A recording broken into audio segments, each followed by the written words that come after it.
Mike. How's everything? Good to meet you. Great to meet you. Thanks for making time to chat with us. I appreciate you being here because there's a lot of focus on institutions today.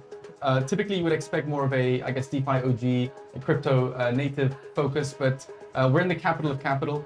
Abu Dhabi Finance Week was happening. You've got trillion-dollar asset managers rubbing shoulder with DeFi OGs and degens. How does it feel? What are your first impressions of being here in Abu Dhabi?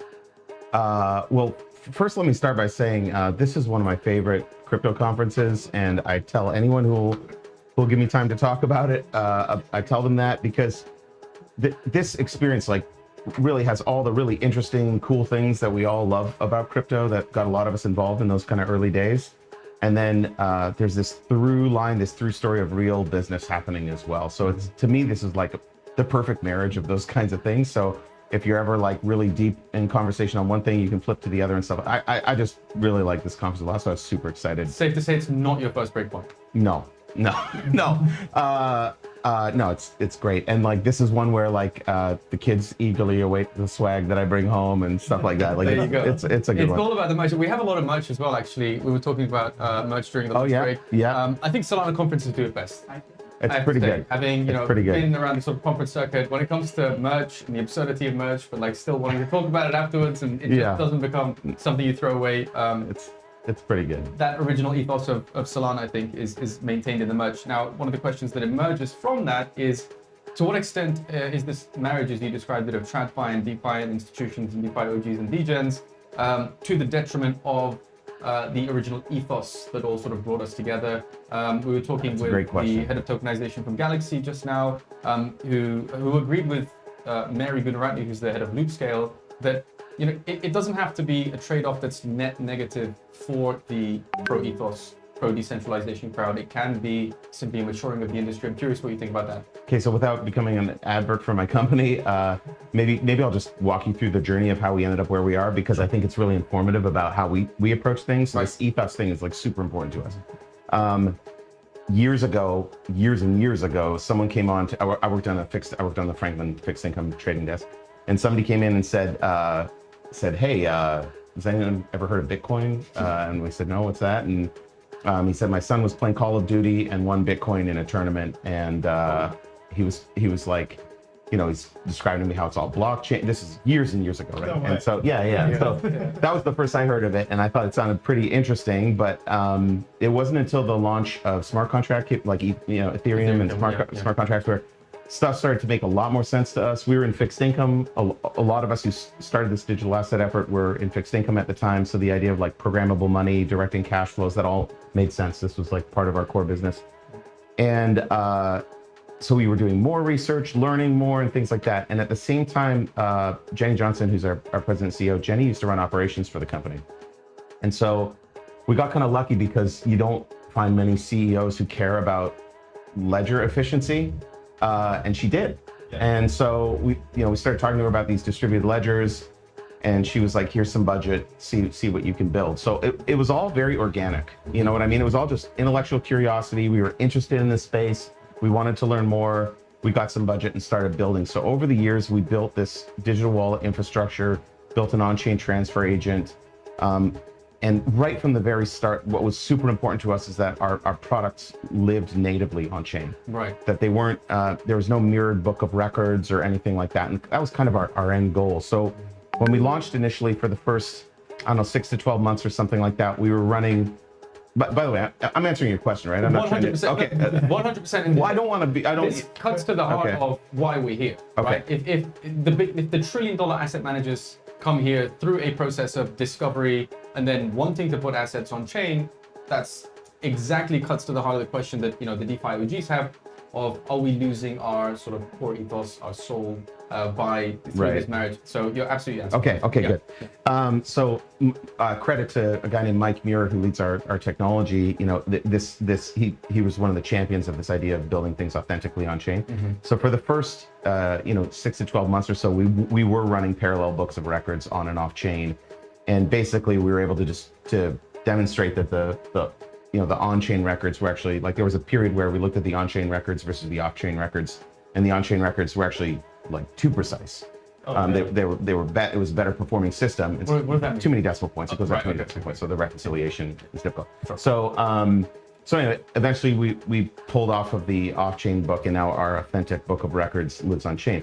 And the reason that's important is for so many different things. I mean, I know I'm kind of preaching to the choir here, but things like settlement can occur like 24/7. We actually introduced a really cool feature, which I think is very crypto native, something called intraday yield, where the thought was this: if the asset lives natively on chain, and in theory can settle on the blockchain clock, which is always, shouldn't the rewards affiliated with that asset also be able to be cut up on the blockchain clock? And so now we can accrue yield by the second. And if I transfer you that asset, on Saturday at 2 a.m, not only, again, this is all theoretical, but like not only can it settle at 2 a.m. on a Saturday, but then you can begin accruing yield for the day at 2 a.m. on a Saturday. So, and then if you send it to someone else at 5 a.m, they begin accruing yield at 5, you stop. So you get 3 hours of yield at the end of the day. And so we pay yield every day in some of our products, like 7 days a week. Yep. And so when the airdrop of income occurs, everyone gets it proportional to how long they held it. So everyone's really realizing the economics of their holding, which again, to me is like super, it honors the ethos of crypto, I think. I love the way that you talk about that. So Yeah. You're airdropping yield. Yeah. It's fantastic. Sorry. It's great. A TradFi giant using our language is Yeah. I mean, I can go, if you want TradFi language, I can do that too. But absolutely not. but so I mean, this is just one, and then like, the expansion of the asset to more like global regimes and like functionality then opens up, so things like this do become possible. User managed wallets, things like that, like all these things start to become possible. So that technology build is actually just one of many things we do in this space. A lot of people don't know, because we don't really advertise that much. We actually operate our own validator nodes. And I did not know that. The thought we will operate about 30 nodes across about 11 chains. And the reason for that is twofold. One, we kind of think that if you're running these products on chain, to protect your customers, you need your own copy of the records. We think that's table stakes for operating like regulated securities in this space. But then the other thing, which we again don't advertise, is that it feels like the right thing to do. It feels like if you're going to be part of the network, you should support the network, help secure the network, and so we do that work as well. I mean, look, I'm not going to pretend it's completely altruistic. Obviously, you earn yield for doing that, but I think many institutions would say, look, we stake, and that would be the justification for having sort of participating in the system that they're also benefiting from. But you guys are saying, no, we're going to go a step further, pretty much as far as you can go, and we're going to run our own validators. Fascinating. I'm a little bit taken aback, very impressed by the fact that a $1.6 trillion asset manager is so involved in the DeFi side of it. Thomas, I know you wanted to ask about Benji. Yeah. So I guess this was one of your guys' first tokenized stocks that you released. Is that correct? It's a fund, yeah. Oh, it's a fund. Yeah. One of the first tokenized funds that you guys released. I guess there was like, what's been like the reception and feedback from clients? Yeah, so this is the construct I was talking about before with the money fund. So the underlying is a 2A7 40 Act U.S. Government money fund. It's a very traditional. It's like probably the most boring vehicle around. So it's a very, very traditional structure. I keep doing this because I cut my head like long hair like a month ago. It's also really hot in here. It's quite warm. Fans, we've got cameras. It's quite warm. It's the end of the day. A lot of technology.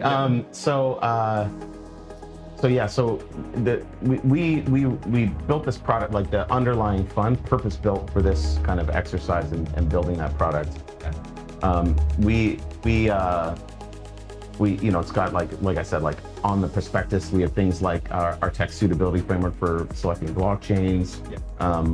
The fund board knows all about how our official transfer agent, like the book and records, are authentically on chain. So it's a super interesting product. And I know there's a lot of money funds that are tokenized, but again, we really think that the authentically tokenized on chain, like authentically minted on chain, it lives completely on chain, is a core differentiator for us. Yeah, I think that's big. And what, from your angle, like what does tokenization really unlock for the Well, some of the things are obvious, like liquidity, things like that. But to me, the thing that gets me really excited is the functionality, because all of a sudden, these, especially money funds that have constant NAV money funds, the where the asset can kind of move around. It's not a stable coin, like decidedly not a stable coin, but it can kind of move around some of those same ways. We like to think of, you can think of like a stable coin as your crypto checking account and Benji as your crypto savings account. Okay. Kind of like that's the divide. That's a great tagline.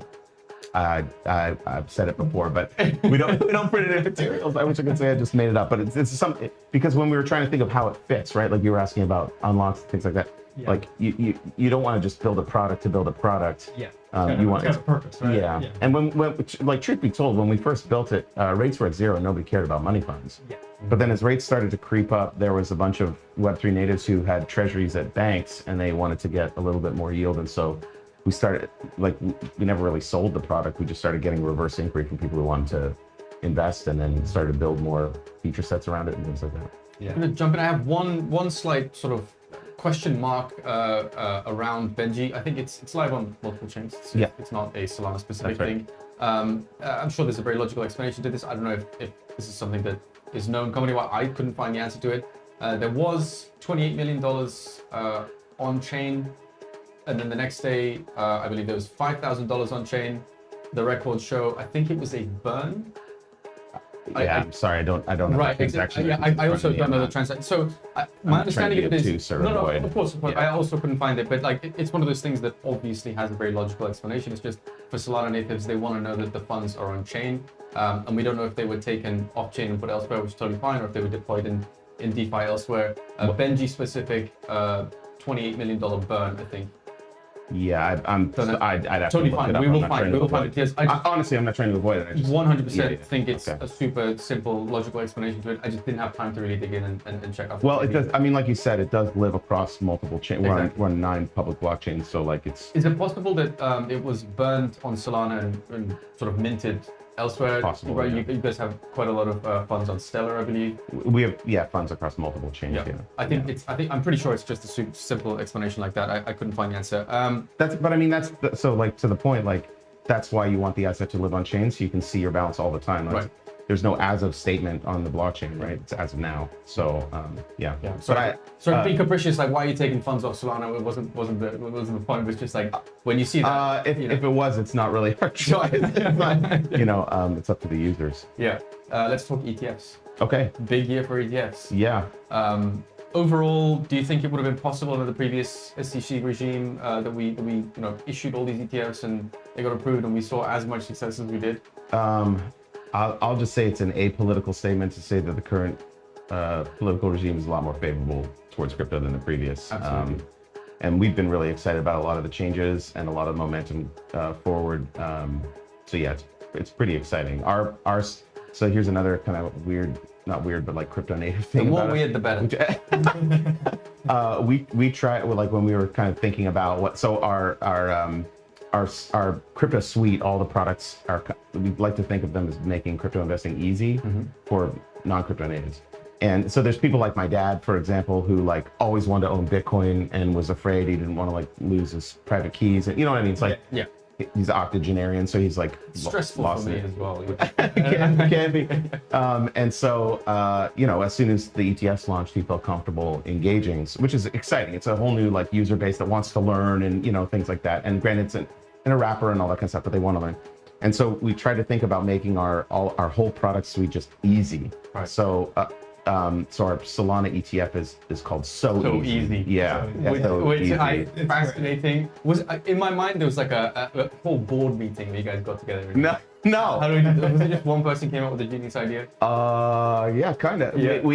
There's again like crypto native people. So when all the tickers were coming out for when we were thinking, because this suite is kind of our vision for this asset class, and when we were thinking about like our multi-coin ETF that like invests across multiple coins, it's run by us, is easy peasy, right? So like and that was our CIO who came up with that idea, and we were just on a call. People can be creative and cool and like DeFi, but this is so I'm fascinated by this. This is amazing. So one of the things that really surprised me was when the first Solana staking ETF went live during the government shutdown. I think that took a lot of people by surprise. Bitwise BSOL quickly became the most successful ETF launched in the year. I think it took them by surprise, to be honest.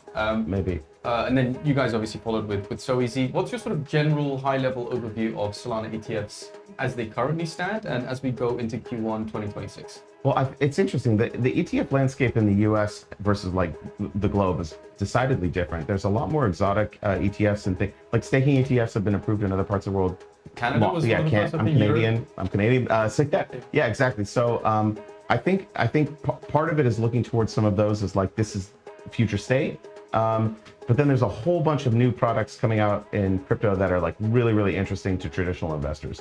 And so I think you're going to see a lot more ingenuity and creation of cool ideas. I think there's so in TradFi there's this history of trying to port the business model onto new either asset classes or even like markets and things like that. We say this worked in the US, so it'll work in Canada. It must necessarily be great elsewhere. Yeah. Usually it doesn't. And so again, as we're thinking about these things, like we have our group is, so we're Franklin Templeton Digital Assets. We're our own department. But we have regular meetings with the C-suite at our company, the presidents. We have regular meetings with the ETF teams, talk about product. Like every other week, we sit down with the head of capital markets and the head of product in the ETF group, and we just talk crypto ETFs. Yeah. Because they're like, what do you think's coming? What's going on? Our head of product was actually with me at a crypto summit in September, maybe. I can't remember.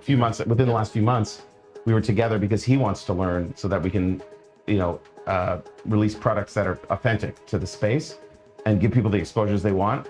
But I think one thing that we're like not kidding ourselves on is that like generally speaking, we're not building products that crypto natives are going to be interested in because a lot of them are fine, apparently, except for you, are fine holding the physical stuff. I'm just kidding. I'm the same way. 100%.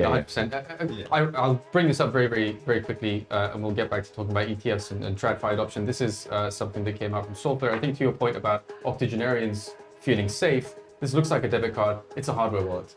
Oh, cool. Fascinating, right? Oh, cool. And your little codes are in there. So anyway, a lot of product innovation is also happening, and I think it all sort of ties in together with this idea of safely bringing people on chain and educating them. Now, you guys are bringing on chain a whole new demographic than we're trying to bring on with consumer products and physical products and such. How do those conversations typically go with your TradFi counterparts that haven't really spent the time to be on the conference circuit rather, be on chain, transact on chain? How do those conversations go, and have those conversations materially changed in the last 2-3 years? Do you see that there's a lot more optimism now that we have regulatory clarity? What are your sort of high level observations? Okay, so yes to the last. Yes, they changed. Yes, there's a lot more optimism for sure. Yeah. But there are and we talk to both. So we have products that work for both crypto natives and non-crypto natives. So we talk to kind of the whole spectrum of both.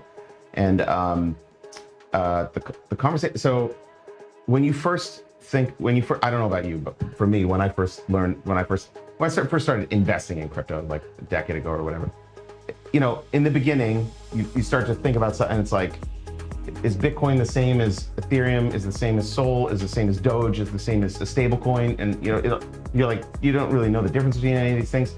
And then you start to learn about the actual business models that are being run. Like there's some like wild projects going on in this space that are being built. Yeah. And there's like a couple of aha moments that we can give traditional investors that relate it. Like you talk about protocols as like the foundational layer on which other things are built. So like Google, Facebook, Netflix, they were all built on the same protocol in the same way like Solana is a protocol. And so there are really interesting businesses being built on top of them. And then you start to talk about things like revenue. Every time you record a transaction on Solana blockchain, you pay to record that transaction in Sol. So then the blockchain's taking in fee revenues. You start thinking about paying out validators, almost kind of like reinvesting in a business.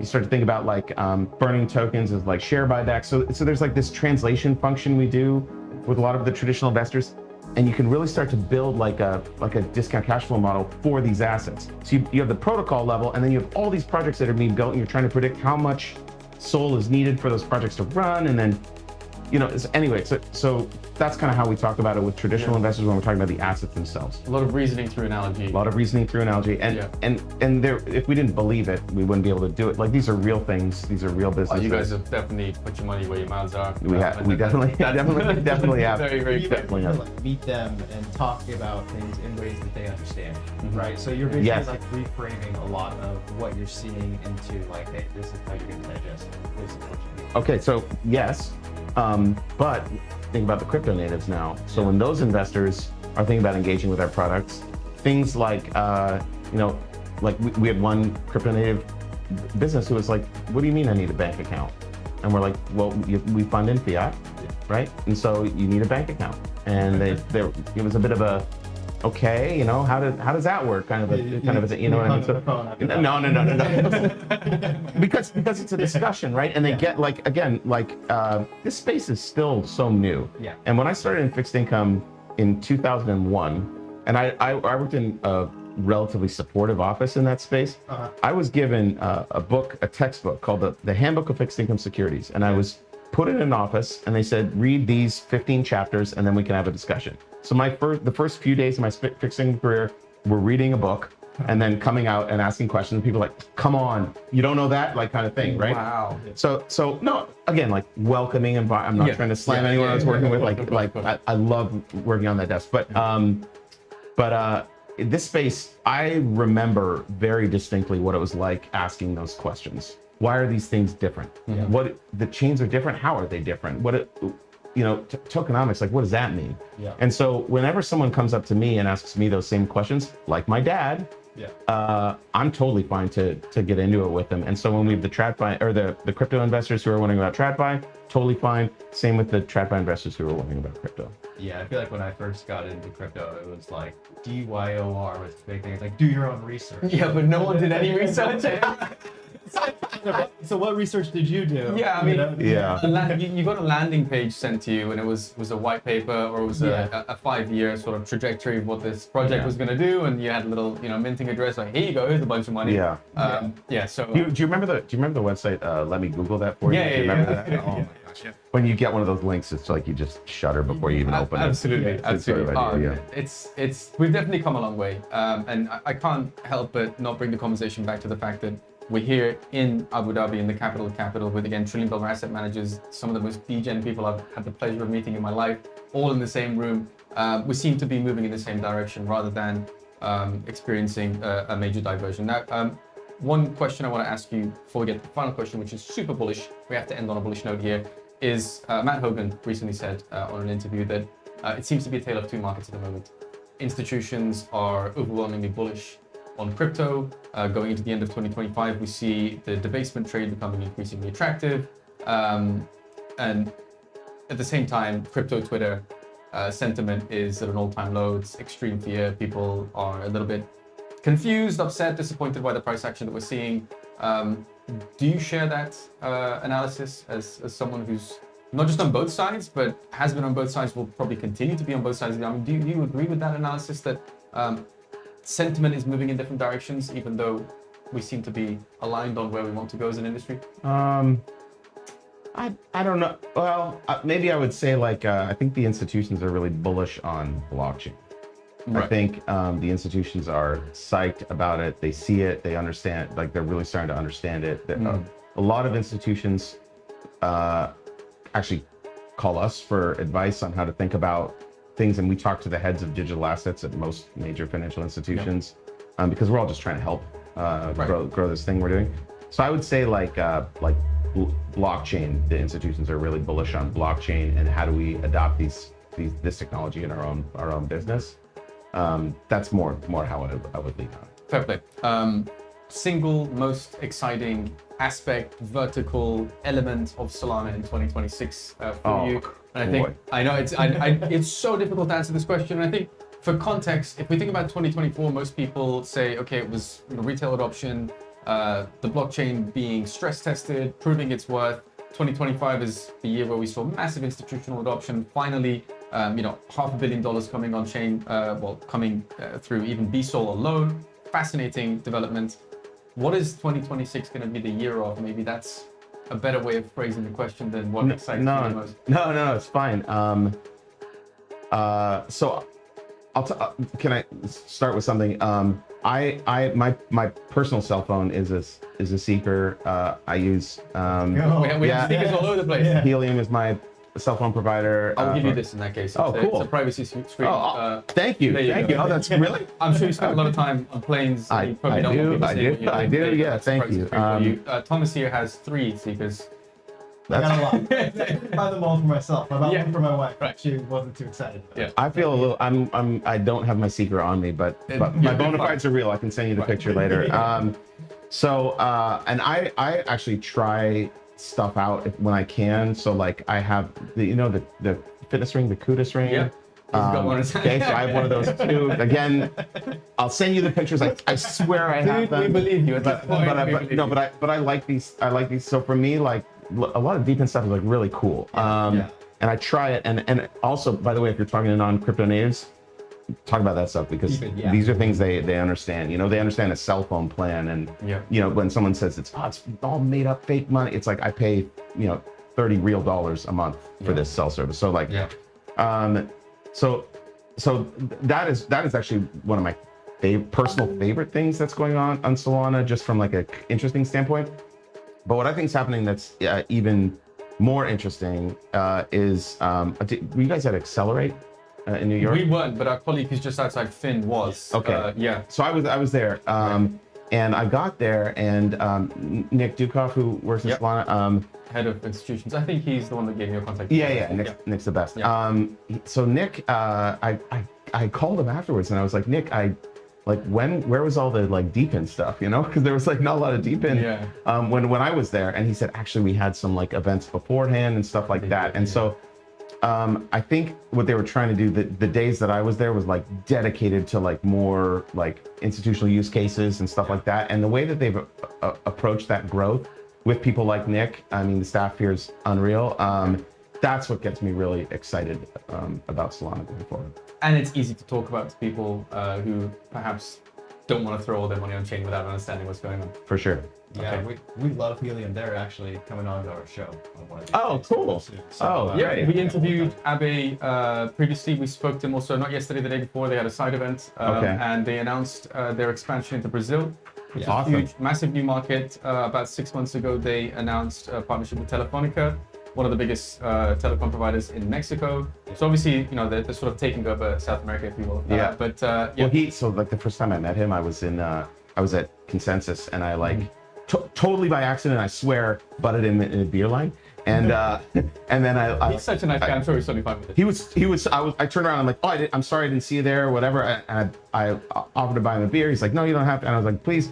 And I would buy him a beer. And I was like, so, what do you do? And then I saw his hat, and I was like, ooh, nice. Small world. And he's like the nicest guy on the planet. He really is. So, yeah. He really is. Yeah, we'll have him on tomorrow. Do you have a question you'd like me to ask him from $1.6 trillion asset manager? Would like to know. Question. What can we ask him? So I'd turn it back on you all. What are you most excited about? Well, there's a few questions that we have about where DePIN is going. We want to know, what part of the world is he going to go to next? What I love about DePIN projects like theirs is they didn't decide to serve exclusively the richest people in the world. They thought, maybe they have higher margins in the US, but they decided to go to the unbanked, to the people that they can increase the connectivity of. So that's what I'm going to ask him about. When expansion to Africa, into Southeast Asia, into some of these underserved markets. Cool. Yeah. Awesome. Great. Mike Reed, thank you so much for making time to chat to us. Oh, no, thanks for having me. No, I really appreciate it. Yeah, thank for sure. Taking time out of your busy day. Thank you very much. Love what you're doing, Solana. Oh, thank you very much. Thank you. Great. All right.